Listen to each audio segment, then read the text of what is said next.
Kirk Caldwell is wrapping up his final days at Honolulu Hale as mayor. He reflected on what he got done, what he still hopes to achieve in the future, when he sat down and chatted with our Gina Mangieri today. If any politician had to pick a challenge to take on in the final year of office, none would choose a killer virus. I would have never, ever imagined I'd be dealing with a pandemic in my last 10 months of my term. But, you know, it comes with the territory, and I really appreciate that I had the opportunity to lead our island during this period of time. I've covered Caldwell going back decades when his first foray into politics was in the State House of Representatives, then as managing director for Mayor Mufi Hannemann and interim mayor before his straight 8 years in office that wraps up this week. I like the executive. You covered me, and I love the legislative side. That was fun. Going and debating on the floor every day, and that was fun. But being the executive, you can do things, Gina. So I'm looking at the possibility of running for governor.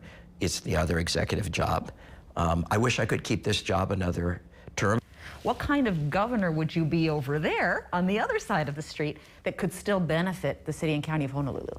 That's a prescient question you ask, because it's something I say, man, if I was on the other side of Punchbowl from where I'm sitting now, what would I do different to assist the city and county of Honolulu and other counties and just be a stronger state? And one thing for sure, Department of Health, I think they really need to be revamped. I mean, I think their response initially, if that is one thing, I should have fought harder, I should have pushed harder.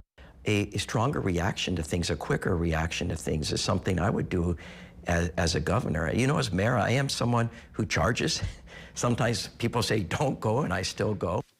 He sees state infrastructure, education, the environment, and better managing tourism as statewide priorities that he would champion. But it all comes at a cost at a time when public dollars are stretched.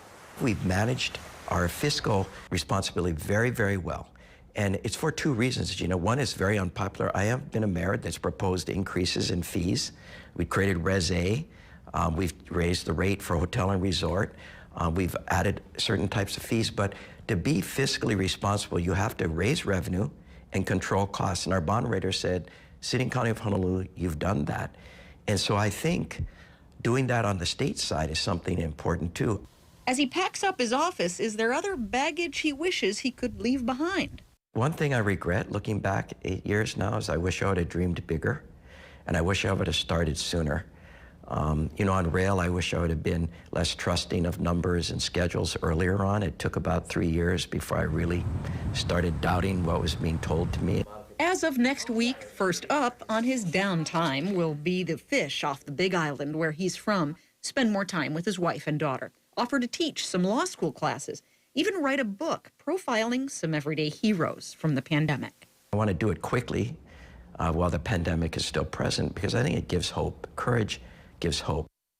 Gina Mangieri, KHON2 News, working for Hawaii.